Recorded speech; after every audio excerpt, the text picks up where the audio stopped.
There's a plant growing on fences and trellises across neighborhoods everywhere. You've probably walked past it 100 times. It has stunning crimson flowers that hummingbirds can't resist, and beautiful heart-shaped leaves that make it look like expensive outdoor decoration. But here's what most people don't realize. This same plant fed entire civilizations for thousands of years. It contains more protein than beef. It produces beans the size of your thumb, and it can grow back year after year if you know the secret. Welcome to Hidden Gardening Secrets. I'm William, and today we're uncovering the truth about the Scarlet Runner Bean, a crop that agriculture forgot, but your garden needs. If you want to discover how to transform your yard into a real food source, make sure you hit that subscribe button and turn on notifications right now. Let's dig in. Most gardeners see the scarlet runner and immediately think ornamental plant. The vivid red flowers are impossible to ignore. They bloom with such intensity that people stop and stare. Hummingbirds visit constantly, drawn to the nectar. The vines create dramatic vertical walls of foliage. Landscape designers love them. Wedding planners request them. Garden magazines feature them on covers. But this entire focus on beauty has caused us to overlook something extraordinary. Beneath those flowers lies one of history's most important food sources. Indigenous peoples in Central America developed this plant through careful cultivation for over 4,000 years. They didn't grow it for looks, they grew it because it works. The modern agricultural industry made a choice in the 20th century that changed everything. That choice eliminated the scarlet runner from our kitchens. Machines replaced human hands, convenience became king, and suddenly this nutritional powerhouse disappeared from grocery stores, farmers markets, and home gardens across America. What used to feed millions of people was reduced to a decorative vine. The irony is stunning. Ancient civilizations in the mountains of Central America understood agriculture differently than we do today. In the cool, elevated regions of what is now Mexico, communities around 2000 BC began developing an interconnected farming system. They called the scarlet runner the aguacate. It wasn't just one crop among many, it was essential to everything they grew. The traditional farming method was called the milpa system. 3 plants worked together in perfect harmony. The first was corn. It provided the main structure, the vertical support. The second was squash. Its broad leaves covered the ground, keeping moisture in the soil and preventing weeds from taking over. The third was the scarlet runner bean. It climbed up the corn stalks, reaching toward the sky. This wasn't random. This was sophisticated agricultural engineering. The beans fixed nitrogen in the soil, a nutrient that corn desperately needs. As the beans grew, they fed the corn. The corn held them up. The squash protected the ground. Everything supported everything else. It was a closed-loop system that required no outside fertilizers, no chemical inputs, no machinery. When the Aztec Empire controlled this region, the scarlet runner became a cornerstone of the civilization. It was prized not just for its enormous harvests, but for its incredible reliability. In those cool mountain elevations where many crops failed, the scarlet runner thrived. It produced abundant food even in conditions where other beans would struggle or perish. This stability made it invaluable. It fed large populations. It sustained cities. It was the protein engine that made the Aztec civilization possible. The Spanish recognized the value immediately. They understood calories. They saw potential. By the 1600s, the scarlet runner had traveled across the Atlantic Ocean and arrived in England.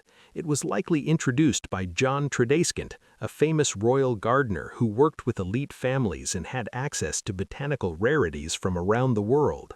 The British climate proved perfect for this plant. Cool weather, adequate rainfall, humid air, the scarlet runner loved it. The vines grew vigorously, flowers bloomed profusely. Everything indicated this crop could become a staple. But something unexpected happened. The British aristocracy didn't put these beans on their dinner tables. Instead, they planted them in ornamental garden beds. They grew them specifically for beauty. The vivid red flowers against gray English skies seemed almost magical. The vines became status symbols. Wealthy families competed to have the most impressive displays. For nearly 100 years, the Scarlet Runner was almost exclusively ornamental in Europe. The nobility admired them from windows. They praised the dramatic colors. They hired gardeners to maintain perfect specimens, but they never ate them. It took the working class, cottage gardeners, farming families, people who grew food for survival to recognize the truth. They discovered that young green pods were delicious when cooked fresh. They found that dried beans were filling, satisfying, and could sustain a family through winter. What wealthy dismissed as merely decorative became a crucial protein source for regular people. The Scarlet Runner found its way from ornamental borders into kitchen gardens and dinner bowls. During the middle of the 20th century, American agriculture transformed completely. The goal was simple: eliminate the human hand from farming to reduce costs. Machines could work faster, longer, and cheaper than people.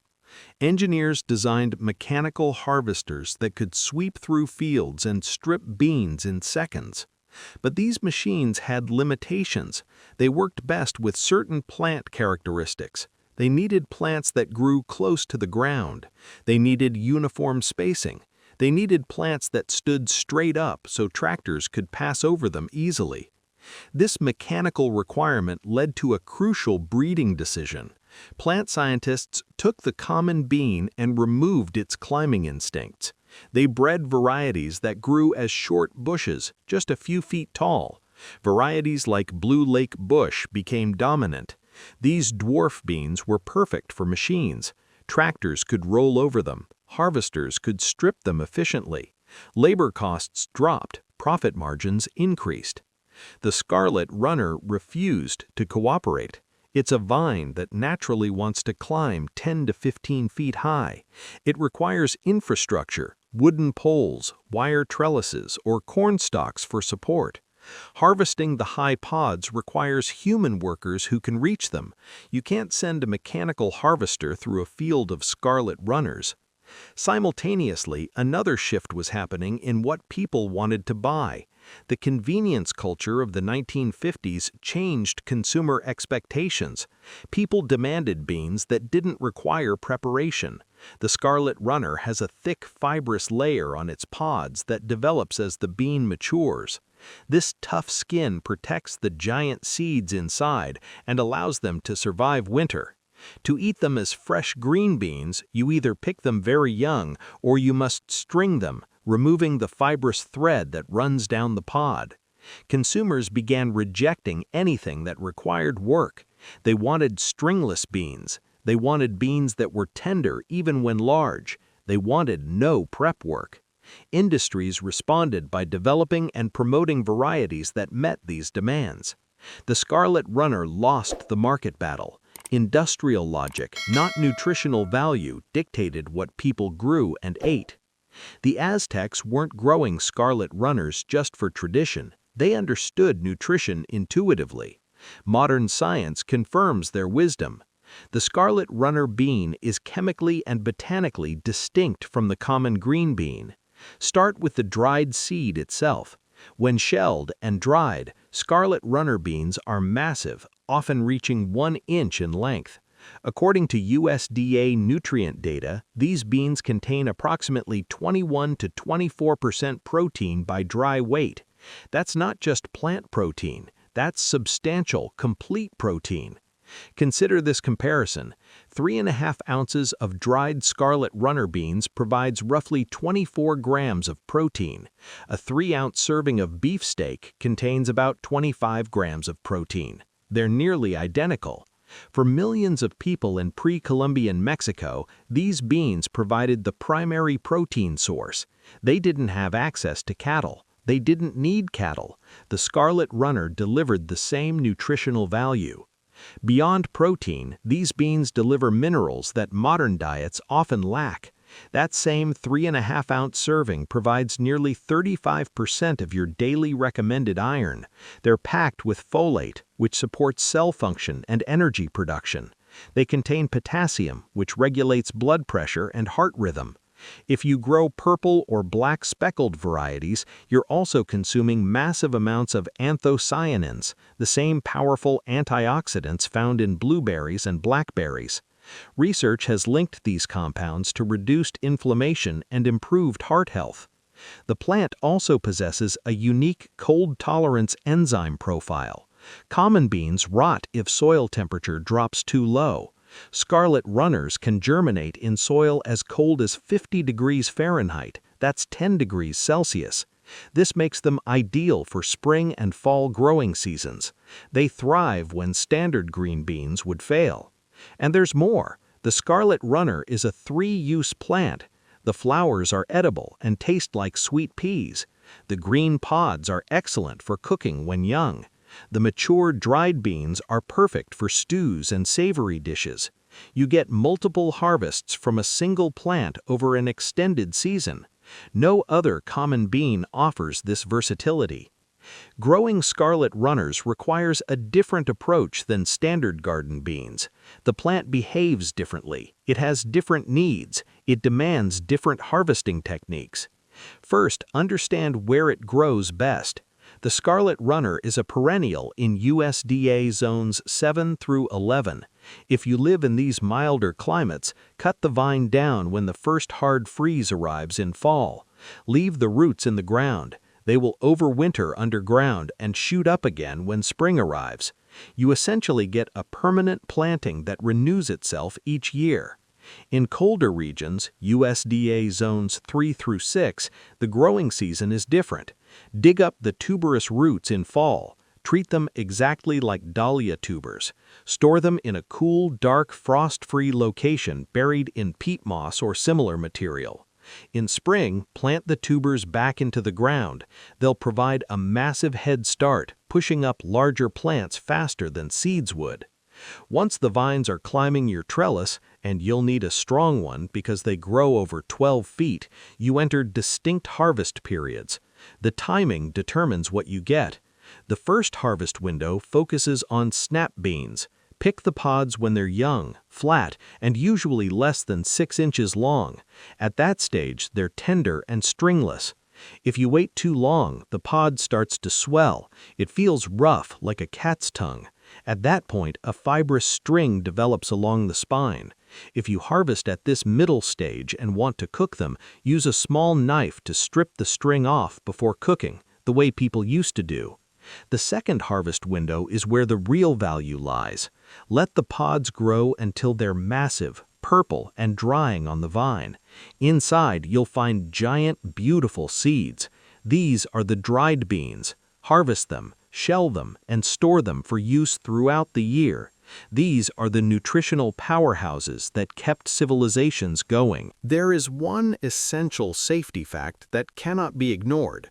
Like many legumes, including red kidney beans, scarlet runner beans contain a compound called phytohemagglutinin. In raw beans, this lectin is toxic. It can cause severe gastric distress, nausea, and vomiting. You cannot eat these beans raw under any circumstances. This is important. Don't simply toss raw beans into a slow cooker. Gentle heat can actually increase the toxicity. The preparation must be done correctly. To prepare scarlet runner beans safely, follow this method. Soak the dry beans overnight in water. The next day, discard the soaking water. Place the beans in fresh water and boil them vigorously for at least 10 to 15 minutes. Boil hard. This high heat completely neutralizes the toxin, making the beans perfectly safe to eat. Only after this vigorous boiling should you lower the heat and simmer them. Once cooked properly, the texture transforms completely. They become incredibly creamy, rich, and savory. The flavor is often described as resembling chestnuts more than a standard bean. They're ideal for soups, stews, and traditional dishes. The scarlet runner bean represents something bigger than just food production. It challenges our assumptions about what gardens should be. It forces us to reconsider the architecture of our entire food system. Modern agriculture decided that efficiency trumps everything else. Machines matter more than nutrition. Convenience matters more than flavor. Cost reduction matters more than food quality. This decision made sense from a certain perspective. It fed growing populations at lower prices. It created food abundance. But it also eliminated options. It standardized what we eat. It removed entire categories of nutritious plants from circulation because they didn't fit mechanical systems or convenience expectations. The Scarlet Runner Bean is proof that beauty and utility don't have to be enemies. You can have the most visually stunning plant in your entire neighborhood and the fullest, healthiest diet. You can grow something that attracts hummingbirds and feeds your family. You can have ornament and nutrition simultaneously. This is about taking control of your food supply. This is about recognizing that the plants industrial agriculture dismissed were dismissed for business reasons, not nutritional reasons. This is about bringing back crops that work in small spaces, that produce abundantly, that improve soil health, and that nourish human bodies with genuine nutrition. Start small. Pick one sunny spot, install a trellis, plant scarlet runner seeds or tubers, give them water, give them attention, watch them grow. The first year might feel like an experiment, but by year 2, you'll understand why ancient civilizations built entire agricultural systems around this plant. You'll taste the difference between these beans and store-bought alternatives. You'll recognize the nutritional density. You'll feel how satisfying they are. Share your experience. Tell people about what you're growing. Show them the flowers. Invite them to taste the beans. Demonstrate that forgotten crops can be rediscovered and reintegrated into modern gardens. The Scarlet Runner Bean isn't about nostalgia. It's not about romantic notions of the past. It's about reclaiming agricultural diversity. It's about growing food that actually nourishes your body. It's about making your garden productive, not just pretty. If this deep dive into the Scarlet Runner Bean inspired you to rethink what you grow, please share this video with gardeners you know. Leave a comment telling us what you'd like to grow in your garden. Subscribe to Hidden Gardening Secrets to discover more forgotten crops that deserve a place in modern yards. Hit that notification bell so you don't miss future episodes. Together, we can bring nutritional plants back to gardens everywhere. We can prove that beauty and utility belong together. We can grow the most beautiful vines in the neighborhood while feeding ourselves with genuine nutrition. See you in the garden.